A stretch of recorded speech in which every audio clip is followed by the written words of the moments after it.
das pessoas acorda e entrega o controle do dia logo nos primeiros minutos. O celular vibra, as notificações gritam, a mente já desperta em modo de reação. Mas o que os antigos sabiam, e a ciência agora comprova, é que os primeiros instantes da manhã moldam não apenas o seu humor, mas a estrutura do seu cérebro. Marco Aurélio escrevia isso há quase 2000 anos em seu diário. Levante-se, você foi feito para agir.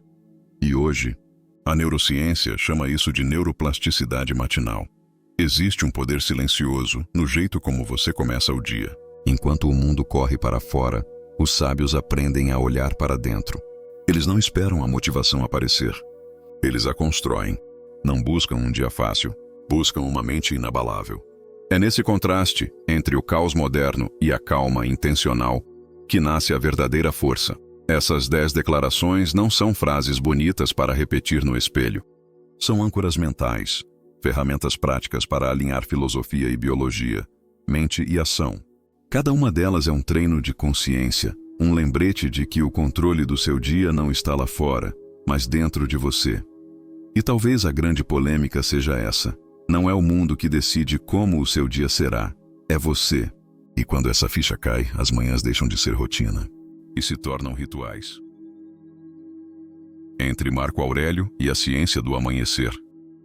Marcos Aurelius costumava escrever para si mesmo, não para os outros. Suas anotações eram lembretes de um homem tentando permanecer centrado em meio ao caos. É curioso pensar que, séculos depois, as mesmas palavras ecoam nas mentes de pessoas que acordam com notificações, prazos e ansiedade digital. A sabedoria antiga conversa com a neurociência moderna quando falamos sobre o poder da manhã, aquele breve momento em que o cérebro ainda é um terreno fértil, esperando pelas primeiras sementes do dia. Nos primeiros minutos após acordar, o cérebro está mais moldável do que em qualquer outro momento. É como uma massa de argila fresca, pronta para ser esculpida pelo pensamento e pela intenção. Marco Aurélio fazia isso ao escrever. Ele moldava sua mente antes que o mundo o moldasse. Hoje podemos fazer o mesmo, só que trocando o pergaminho por um caderno, ou até por alguns minutos de silêncio consciente antes de encarar o celular. A ciência chama isso de neuroplasticidade matinal. Os estoicos chamariam de autodisciplina. A conexão entre filosofia e comportamento não é teórica, é fisiológica. Quando você começa o dia afirmando algo como "eu escolho ser calmo", o cérebro literalmente começa a reorganizar as sinapses para corresponder a essa ideia. É como ajustar o volante antes de dirigir. Uma pequena correção que muda completamente a direção do trajeto. A mente, assim como um músculo, se fortalece na repetição dos pequenos atos de intenção. Mas o curioso é que a maioria das pessoas desperta como se estivesse em modo automático, reagindo, não escolhendo. É como acordar dentro de um carro já em movimento, sem lembrar quem está no volante. Os estoicos acreditavam que o primeiro ato de consciência do dia é um ato de poder. E é justamente ali, naquele instante entre o despertar e o modo de sobrevivência, que se decide o tom de todo o dia. Por isso, antes de mergulharmos nas declarações estoicas que podem transformar suas manhãs, vale lembrar, cada pensamento é uma semente. E as sementes que você planta nas primeiras horas germinam silenciosamente durante todo o dia. Então a pergunta é, que tipo de mente você está cultivando logo ao acordar? Eu sou responsável por como vou me sentir no dia de hoje. A maioria das pessoas acredita que o humor do dia depende do clima, do trânsito ou das mensagens que chegam no celular. Mas quem vive assim é escravo do acaso. O estoico, por outro lado, entende que o mundo pode estar em chamas, e ainda assim, ele escolhe permanecer sereno por dentro. Essa é a verdadeira autorresponsabilidade emocional.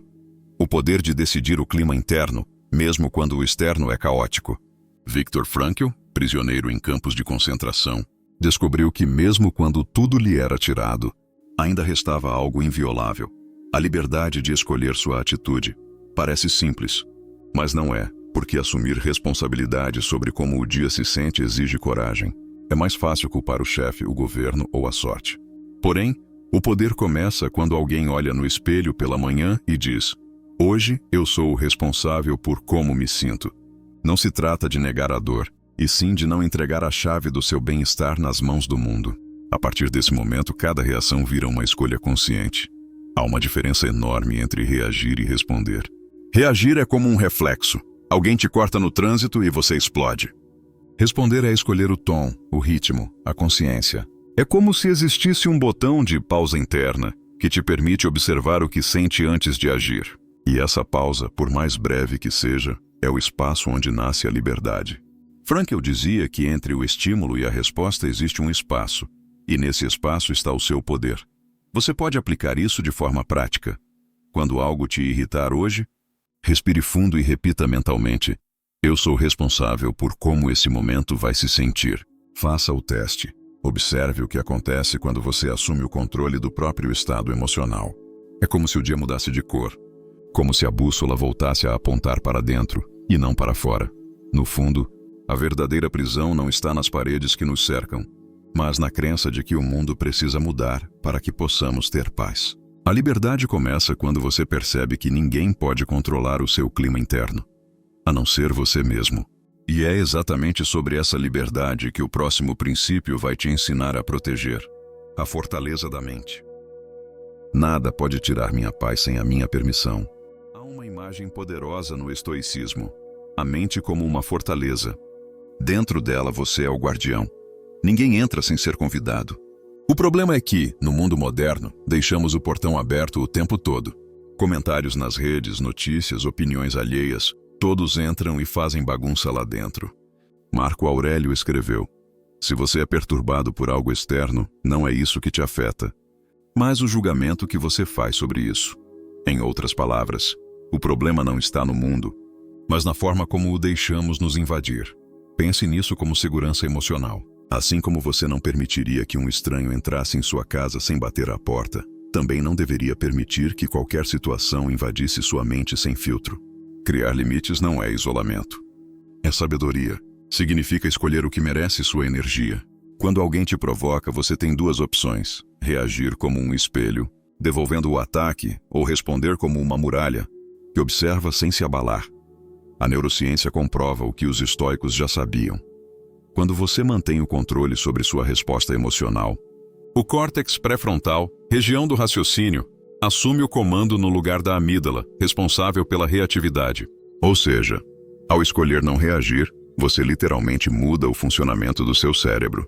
É por isso que os sábios parecem inabaláveis.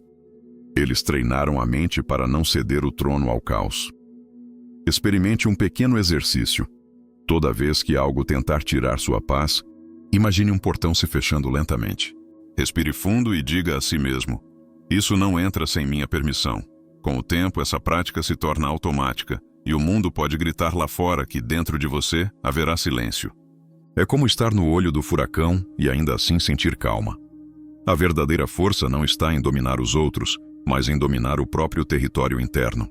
E quando você aprende a proteger sua paz, surge naturalmente o próximo passo: concentrar sua energia apenas naquilo que realmente pode controlar.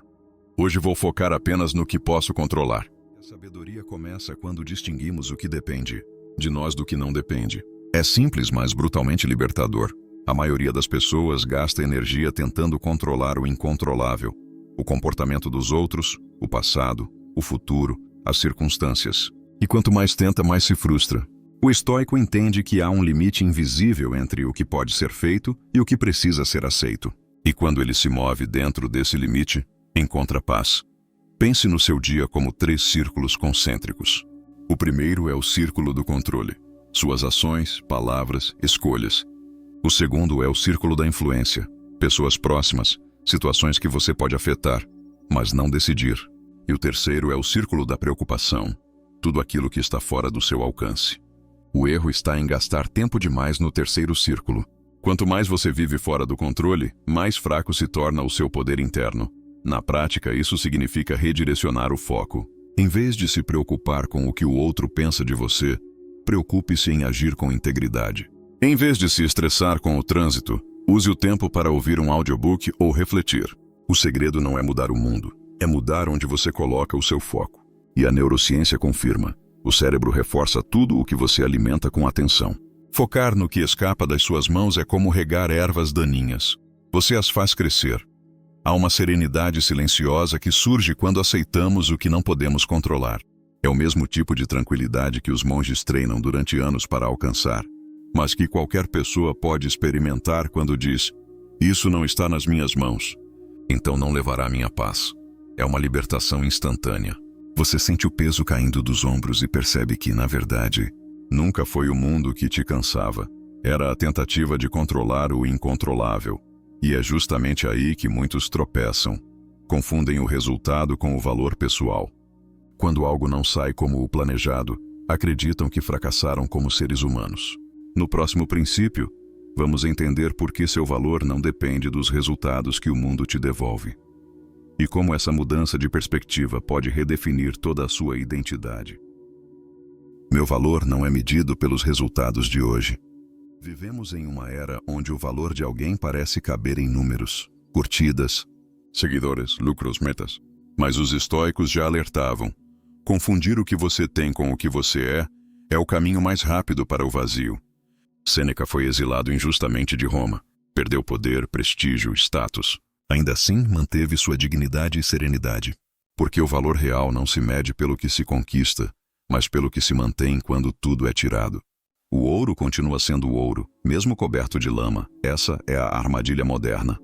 Achar que um dia bom te torna bom e um dia ruim te torna insuficiente. O resultado é um emocional de montanha-russa, felicidade no topo, desespero na queda. É o que os filósofos chamavam de escravidão dos resultados. Quando você entrega sua autoestima ao desempenho, vive refém das circunstâncias. E o pior, passa a temer o fracasso, quando é justamente o fracasso que te ensina a ser invencível. O caminho estoico é o oposto, separar a identidade da performance.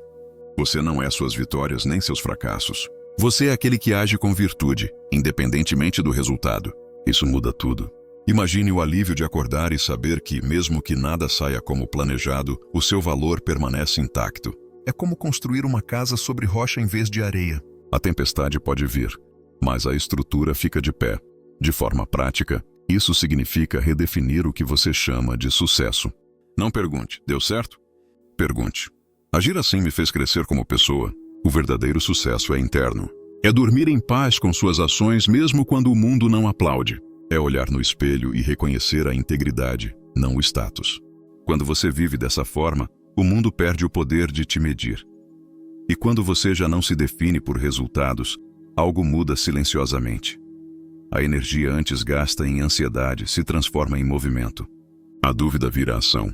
É sobre isso que o próximo princípio fala: o poder de agir.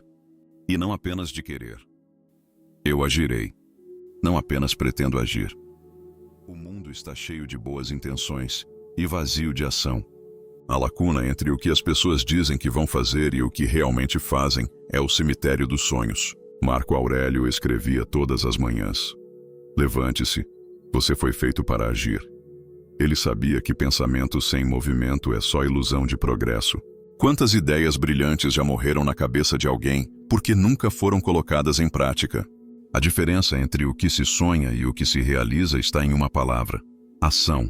Há quem espere a motivação certa, o momento ideal, a coragem aparecer.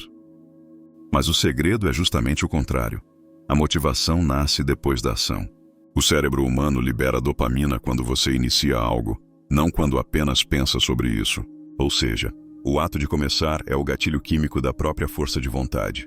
É por isso que quem age, mesmo sem vontade, acaba tendo mais energia do que quem espera estar pronto. Pense em qualquer mudança que você admira: um atleta disciplinado, um escritor produtivo, um empreendedor resiliente. Nenhum deles vive de intenção. Eles vivem de repetição. É na rotina que o destino se escreve. Se quiser transformar um desejo em realidade, transforme-o em hábito. A cada manhã, pergunte-se: qual é a menor ação que posso fazer hoje para me aproximar disso? Pequenos passos diários criam resultados que parecem milagres. A verdade é que o universo se move em direção a quem se move. Ficar parado é enviar a mensagem de que você não está preparado. E a vida responde a isso com silêncio. Mas quando você se levanta mesmo sem certeza, o caminho começa a se revelar sob seus pés. O primeiro passo é sempre invisível, até que se dá o salto. E é justamente esse salto, esse enfrentamento do desconforto, que transforma a dor em força. Porque toda ação traz desafios, e todo desafio, se bem enfrentado, se torna combustível para crescer. No próximo princípio, Você vai descobrir como transformar cada obstáculo em um treino de poder interior. Todo desafio é uma chance de se tornar mais forte. A dor é inevitável, mas o sofrimento é uma escolha. Essa frase resume a alma do estoicismo. Almirante James Stockdale, prisioneiro durante 7 anos em guerra, sobreviveu porque compreendeu esse princípio. Ele dizia que o estoicismo não era filosofia de conforto, mas de sobrevivência. Cada dificuldade era uma academia invisível, forjando resistência onde outros desmoronavam. O mesmo fogo que derrete a manteiga endurece o aço, e nós escolhemos o que seremos. A mente humana é moldada pelo atrito. É na fricção da adversidade que o caráter se revela. Quando algo difícil acontece, temos 2 opções: reclamar ou aprender. E, curiosamente, é o aprendizado que dá sentido à dor. A neurociência mostra que, ao reinterpretar um evento negativo como oportunidade, o cérebro ativa áreas ligadas à resiliência e à criatividade. Ou seja, o significado transforma o impacto emocional da experiência. Isso muda tudo. Cada obstáculo deixa de ser um inimigo e se torna um treinador. A vida então vira um campo de treinamento para a mente e o espírito. Um problema financeiro? Aula sobre humildade e foco. Um coração partido? Aula sobre amor próprio. Uma perda? Aula sobre desapego e fé. O estoico não busca um caminho fácil, ele busca um propósito maior dentro do caminho difícil. Mas claro, crescer dói. Crescer é romper o que já não serve. Por isso, nos momentos em que tudo parece pesado demais, lembre-se, a dor não veio para te punir, veio para te preparar. E quando você entende isso, algo muda profundamente. Você deixa de perguntar, por que comigo? E começa a perguntar, para que isso? Essa simples troca muda o papel de vítima para o de protagonista. E quando se entende que a jornada é individual, a comparação perde o sentido. O próximo princípio te leva exatamente para esse lugar, onde a paz nasce ao abandonar a necessidade de medir sua caminhada pela régua dos outros. Eu não compararei minha jornada à de mais ninguém. A comparação é uma das formas mais silenciosas de autossabotagem. Você olha para o outro e, sem perceber, começa a diminuir o próprio passo. É como tentar correr uma maratona usando os sapatos de outra pessoa. Além de não caberem, vão te ferir no caminho. Epicteto dizia, se quiser melhorar, contente-se em ser visto como tolo. Ele sabia que quem busca a aprovação externa perde o poder interno. Cada jornada é feita sob medida para a alma que a vive. O mundo moderno alimenta a comparação como se fosse combustível social. Rolamos o feed e, em segundos, medimos nossa vida pelo recorte mais bonito da vida alheia. Mas ninguém posta o silêncio das madrugadas, o medo, o fracasso, o cansaço. Quando nos comparamos, esquecemos que estamos vendo apenas a vitrine, não o estoque. O resultado? Inveja, ansiedade e a sensação de nunca ser suficiente. Um veneno sutil que corrói a gratidão. Libertar-se disso é um ato de coragem. Significa aceitar o próprio ritmo, o próprio processo, a própria bagunça. É olhar para o espelho e dizer, hoje eu caminho no meu tempo. A natureza é sábia. O bambu passa anos crescendo por baixo da terra antes de aparecer. E quando finalmente surge, cresce metros em semanas. O mesmo acontece com a alma. Alguns florescem cedo, outros amadurecem em silêncio. Nenhum dos dois está errado. Na prática, isso significa trocar comparação por inspiração. Se alguém alcançou algo que você deseja, em vez de sentir inveja, pergunte-se, o que posso aprender com isso? Essa simples mudança de perspectiva transforma o outro em espelho de possibilidades, não em ameaça. Assim você transforma ciúme em combustível e admiração em movimento. E quando você se liberta dessa corrida invisível, surge espaço para o que realmente importa. A disciplina de continuar, mesmo quando ninguém está vendo. Porque motivação é passageira, mas disciplina é o que sustenta o caminho quando o brilho das emoções apaga. E é sobre essa constância que o próximo princípio vai tratar. Eu escolho a disciplina em vez da motivação. Motivação é como o clima. Muda o tempo todo. Há dias em que ela brilha como o sol, e outros em que desaparece sem aviso. Se você depende dela, sua consistência vira refém das emoções. A disciplina, por outro lado, é como respirar. Não precisa de inspiração, precisa de decisão. Cato, o jovem símbolo de firmeza estoica, levantava-se todos os dias à mesma hora, vestia a mesma túnica e cumpria os mesmos rituais. Ele entendia que o caráter se constrói no que se faz quando ninguém está olhando. A neurociência explica: quando você repete uma ação, mesmo sem vontade, o cérebro fortalece as conexões neurais que tornam esse comportamento automático. Ou seja, a disciplina cria o hábito e o hábito cria o destino. As pessoas esperam sentir vontade para agir, mas é agindo que a vontade aparece. A química da motivação vem depois do movimento, não antes. O corpo é mais sábio que o pensamento. Ele só precisa do primeiro passo. Um bom exemplo é o do atleta que treina mesmo sob chuva, ou o escritor que escreve mesmo sem inspiração. Eles entenderam algo simples: constância vence intensidade. Fazer pouco todos os dias é mais poderoso do que fazer muito de vez em quando. A disciplina é o que te leva aonde a motivação desiste. Ela é silenciosa, mas infalível. E quanto mais você pratica, mais natural se torna. Na prática, escolha rituais, não promessas. Acordar e meditar 5 minutos, anotar 3 objetivos, cuidar da respiração. Pequenas âncoras que mantêm sua mente firme quando o mundo balança. A disciplina não precisa ser heróica. Precisa ser diária. É como escovar os dentes da alma. E quanto mais você repete, mais limpo fica o espelho da mente. E é nesse estado de clareza que nasce o verdadeiro poder, a gratidão. Porque quando você age com constância, percebe que até os dias comuns são vitórias. E é sobre essa lente transformadora, o olhar da gratidão, que o próximo princípio se apoia. A gratidão moldará a forma como vejo o dia. Mente é como uma lente. O que você vê depende de como você olha. E a gratidão é a limpeza diária dessa lente. Sêneca dizia que a infelicidade nasce quando nos acostumamos demais com o que temos e esquecemos de valorizar o que é simples. A neurociência confirma. Quando você pratica a gratidão, ativa áreas cerebrais associadas ao bem-estar, reduz o cortisol e aumenta a dopamina, os mesmos neurotransmissores da felicidade genuína. Ou seja, agradecer muda literalmente a química do cérebro. Mas o erro comum é tratar a gratidão como teoria ou como uma frase solta de rede social. Gratidão é prática. É acordar e perceber o privilégio de poder respirar, de ter um corpo que se move, um dia que recomeça.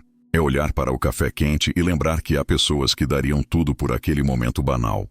Quando você começa o dia com essa consciência, o mundo parece o mesmo, mas você não é mais o mesmo observador. Sêneca falava sobre a visualização negativa. Imaginar a ausência do que você ama para valorizar o que tem. Parece sombrio, mas é profundamente libertador. Pense em alguém querido e imagine por um instante que essa pessoa não estivesse mais aqui. Sinta a gratidão surgir naturalmente sem esforço. Esse exercício simples reprograma a mente para enxergar abundância onde antes havia distração. A gratidão não é um antídoto contra a dor, mas uma bússola em meio a ela. Mesmo em dias difíceis, há algo que merece reconhecimento. Um aprendizado, uma amizade, uma nova chance. Agradecer não muda os fatos, muda a frequência com que você vive. E quem vive em gratidão, vive em paz. E quando a gratidão se torna hábito, surge um novo tipo de motivação. O desejo de crescer, de ser melhor a cada dia, não por carência, mas por amor à vida. Esse é o ponto onde o estoicismo e a neurociência se encontram, o poder de encerrar o dia melhor do que começou. É o que o último princípio nos ensinará a fazer. Terminarei o dia melhor do que comecei. Sêneca tinha um ritual noturno. Antes de dormir, revisava mentalmente o dia, perguntando a si mesmo: o que fiz bem? O que posso fazer melhor amanhã? Ele não fazia isso para se culpar, mas para se conhecer, porque autodomínio é fruto de autoobservação. Hoje, a neurociência chama isso de metacognição, a capacidade de pensar sobre o próprio pensamento. O estoico já sabia que quem se analisa com honestidade cresce em silêncio. Cada noite é uma pequena morte, e cada manhã, um renascimento. Encerrar o dia melhor do que começou é menos sobre produtividade e mais sobre consciência. É olhar para trás e perceber que, mesmo entre falhas e distrações, houve aprendizado. É dizer: hoje fui um pouco mais paciente, um pouco mais presente, um pouco mais humano. Esse é o verdadeiro progresso, o que acontece dentro. A melhora de 1% ao dia não está nos resultados, mas na intenção contínua de evoluir. Você pode transformar isso em um pequeno ritual. Antes de dormir, desligue as telas, acenda uma luz suave, respire fundo e escreva 3 coisas que aprendeu. Não importa se o dia foi bom ou ruim, o aprendizado sempre está lá, esperando ser reconhecido. Esse simples ato de reflexão cria o efeito composto da alma, pequenas melhorias acumuladas que, com o tempo, se transformam em sabedoria. A filosofia antiga entendia algo que o mundo moderno esqueceu. Viver bem é um treino diário. Não é sobre perfeição, é sobre progresso. Cada noite é um espelho que mostra não o que o mundo fez com você, mas o que você fez com o mundo. E quando você entende isso, o sono se torna um ato espiritual. O corpo descansa, mas a mente continua lapidando o caráter. E quando você acorda no dia seguinte, algo muda. As manhãs deixam de ser apenas o início de um novo dia. Passam a ser o início de um novo você. E é justamente sobre isso que o fechamento do roteiro vai te lembrar. Como cada manhã, cada ação e cada escolha moldam o seu legado. Conclusão. Seu dia começa muito antes de o mundo perceber que você acordou. Ele começa no primeiro pensamento, na primeira escolha, na primeira respiração consciente. As declarações que você acabou de ouvir não são promessas. São compromissos com a sua própria força interior. O estoicismo nos lembra que não controlamos os ventos, mas podemos ajustar as velas. E cada manhã é uma nova chance de fazê-lo. Agora pare um instante e se pergunte, qual dessas declarações você mais precisa colocar em prática amanhã? É a da autorresponsabilidade? A da disciplina? Ou talvez a da gratidão? Escolha uma e viva por ela durante um dia inteiro. Observe o que muda. O segredo da transformação não está em saber tudo, mas em praticar algo simples com constância. Porque no fim das contas, seus dias moldam sua mente. Sua mente molda suas ações. E suas ações, inevitavelmente, moldam seu legado. E se você quer continuar construindo esse legado com clareza, propósito e paz, junte-se a essa comunidade de mentes despertas.